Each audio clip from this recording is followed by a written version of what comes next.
Esse é o Mundo em Revolução e nós vamos falar agora sobre a situação em Israel. Hoje, dia 10 de janeiro de 2024, meio-dia aqui no Rio de Janeiro, 5 horas da tarde lá em Jerusalém, no momento que eu gravo esse vídeo. E as ações continuam aqui na faixa de Gaza, seguindo o padrão que a gente viu. A gente tem também informação de mais anulação de terroristas aqui no norte de Israel, sul do Líbano. Houve um grande ataque com foguetes contra Israel aqui no norte, mas foi prontamente respondido também com anulação de terroristas lá no sul do Líbano. Mas a grande notícia hoje é a seguinte: parece que foram disparados foguetes contra o Irã. E aí? Começou a guerra com o Irã, envolvendo o Irã, o que está acontecendo? Isso é que é o ponto. Também tem uma questão do navio que teria sido atacado com 12 drones e mais um monte de mísseis. Mas caramba, será que começou a guerra com o Irã? Vamos falar sobre esses e outros assuntos em detalhes. Essas notícias foram sugeridas por Ariel, Estônia, Argentina e Nova Zelândia e várias outras pessoas. Obrigado aí ao pessoal que sugeriu as notícias lá no nosso site, no wrevolving.com. E obrigado a você que está assistindo o nosso vídeo. Se você gosta do nosso conteúdo, por favor, deixe o seu like e se inscreva aqui no canal, né? Então, pois bem, em relação ao domínio aqui na faixa de Gaza, não tem nenhuma grande mudança. O mapa é o mesmo que a gente apresentou ontem. Aqui o norte da faixa de Gaza já está completamente dominado. As ações principais acontecem aqui no centro e no sul da faixa de Gaza. Aqui no sul da faixa de Gaza também teve a informação de que o IDF, né, o exército israelense, completou as operações na cidade de Ruza, que fica nos arredores de Khan Yunis, e agora conseguiram destruir ou anular uma série de operativos lá do Hamas, uma série de terroristas ali, e destruir a infraestrutura. Tem algumas imagens aqui dos soldados fazendo esse tipo de coisa. Segundo eles, a infraestrutura lá na cidade de Kusa seria escondida em escolas e outros prédios públicos, né? Então ele está falando aqui de Khan Yunis. Kusa é essa cidade aqui. Então, embora aqui no mapa ela apareça ainda como uma área em domínio dos palestinos, provavelmente já no dia de amanhã isso aqui deve estar coberto, indicando que já está dominada por Israel. Eles já conseguiram limpar essa área, né? Então aqui segue o trabalho por aqui. Tem esse outro vídeo aqui da Brigada Giavti, que também está operando ali na parte sul da faixa de Gaza, e encontraram uma série de terroristas na Universidade Islâmica, ali em Khan Yunis, que estava sendo usada pelo Hamas, né? Então aqui dá para ver um monte de classes, de salas de aula, encontraram rifles e mais equipamento militar. Enfim, mais uma vez, um uso de edifícios educacionais para atividades terroristas ali na cidade de Khan Yunis, né? A área que cerca a universidade, segundo eles encontraram também muitos depósitos de armas e túneis e outros dispositivos, né? Bom, outra informação importante é que tem duas divisões inteiras do exército israelense ainda operando na região central e sul de Gaza, né? A parte mais central dessa operação está justamente em Khan Yunis, debaixo do solo. É onde está o principal foco das tropas ali, né? Por que ele está dizendo duas divisões? É um número muito grande de gente. Varia muito de exército para exército e até de divisão para divisão dentro do exército, mas a gente está falando alguma coisa entre 10 mil e 20 mil soldados cada divisão, ou seja, Israel está dizendo que tem no mínimo 20 mil soldados e no máximo 40 mil soldados ainda atuando diretamente ali na região de Khan Yunis e no centro da faixa de Gaza, né? Isso por quê? Porque houve a notícia de que Israel está diminuindo o número de tropas ali na faixa de Gaza. E Israel falou que sim, que liberou algumas tropas no norte da faixa de Gaza, uma vez que a coisa ali já está resolvida, mas que ainda tem muita gente atuando ali, não é que tenha parado as ações, ainda está muito forte a atuação israelense ali na região, né? E bom, falando sobre o norte de Israel, o sul do Líbano, continuaram aqui os ataques com foguetes do Hezbollah.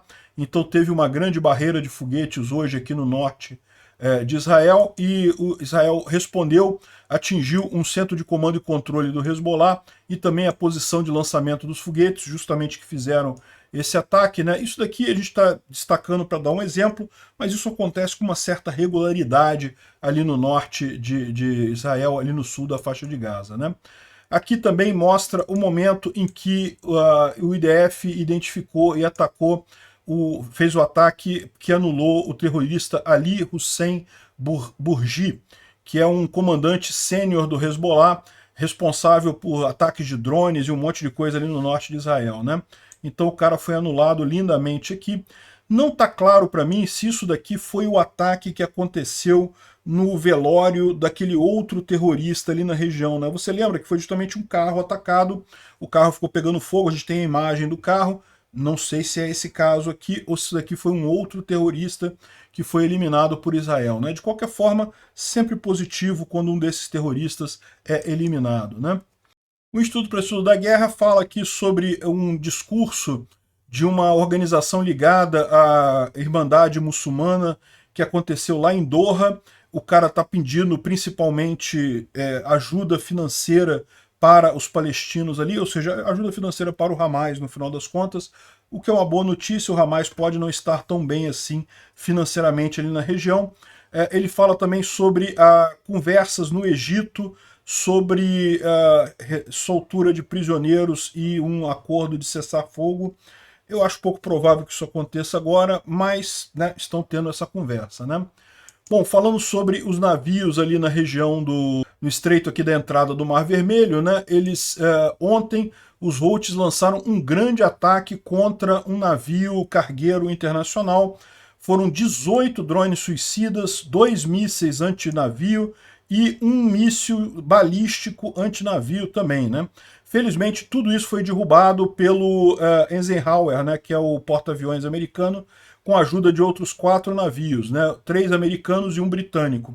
Então, a força de paz ali, a força de garantia de passagem dos navios ali na região conseguiu evitar ataques a esse navio. Mas isso não é uma coisa muito tranquilizadora, né? Porque os Houthis continuam tentando isso. E por mais que seja muito eficiente a Marinha Americana e a Britânica para impedir esses ataques, uma hora pode passar. Defesa antiaérea nunca é 100%. Sempre passa alguma coisa, né? O pessoal está falando aqui, o Sal Mercogliano, que foram estabelecidos 2 pontos de intercâmbio de pessoal especializado em guerra, ou seja, os navios tipicamente param aqui, aí vem um marquinho pequeno com o pessoal militar, né, e de empresas armadas privadas, aí eles entram no navio, fazem a travessia aqui e desembarcam do lado de cá, ou seja, garantindo que nessa passagem aqui, se houver alguma tentativa de sequestro do navio, ou se houver algum ataque, já tem a equipe militar a bordo, e aí a ação, além de ter a ação dos navios militares americanos ali, também vai ter ação no próprio navio para evitar, por exemplo, uma abordagem, né? Ok, isso daqui, só que é o problema sempre de que começa a ficar caro, né? Começa a ter custo envolvido nisso daqui. E por falar em custo envolvido, a gente falou ontem sobre isso, um navio da Dinamarca, que supostamente teria pago um resgate ou um suborno para os Houthis, para o navio não ser atacado, né? A gente tem informação agora que a Maersk, que é a controladora do navio, negou esse tipo de coisa, disse que não houve nada disso, e até porque isso pegou mal para a empresa, né? Você dá dinheiro para os Houthis, acaba ajudando eles a atacar outros navios, né? Fica um jogo meio feio. Se você deu dinheiro, o seu navio vai passar, pode ser que o próximo navio seja escolhido pelos Houthis, né? De qualquer forma, eles negaram, falaram que não teve nada disso. Provavelmente estão usando só esse sistema de proteção militar aqui na passagem do Golfo, né? Bom, e aí com esse ataque tivemos mais um ultimato dado pelos Estados Unidos. Fica feio isso, né? Ultimato em cima de ultimato, né? Vocês lembram, há um tempo atrás, os Estados Unidos já tinha falado que, olha só, é um absurdo os Houthis ficarem visando navios ali no Mar Vermelho, não vamos aceitar isso, parem. Isso é um ultimato. E agora fizeram um outro ultimato. Mas tem gente achando que dessa vez a coisa foi, né? Bom, porque tem aqui algumas informações. Tem alguns NOTAMs aqui no litoral do Irã, indicando que tem risco aqui. Os NOTAM estão aqui daquela área ali no litoral do Irã, né? Basicamente é dizendo que, olha só, pode acontecer atrasos em todos os voos na área mencionada, tem que entrar em contato com o operador para entrar na área mencionada, e gunfiring, ou seja, tiros pode acontecer na área mencionada, enfim, ou seja, são NOTAMs de aviso realmente de atividade bélica nessa região, né? E tem essa imagem aqui, ó. Essa imagem é impressionante, é uma imagem, olha só, de vários foguetes de defesa antiaéreo aqui. Vamos voltar aqui um pouco. Parecem duas coisas explodidas aqui, então, ou seja, parece que o sistema de defesa antiaéreo conseguiu destruir 2 mísseis que estavam indo para o Irã. E além disso, você vê aqui vários foguetes, isso aqui é típico de foguete de defesa antiaéreo, o Irã disparando vários desses mísseis contra alguma ameaça que tem ali. Será que começou a guerra do Irã? A gente não sabe, pode ter sido alguma outra coisa. Não sabemos ainda o que tem de informação aqui, ó. Os mísseis supostamente foram lançados do mar e do lado leste da cidade, no porto iraniano de Chabahar.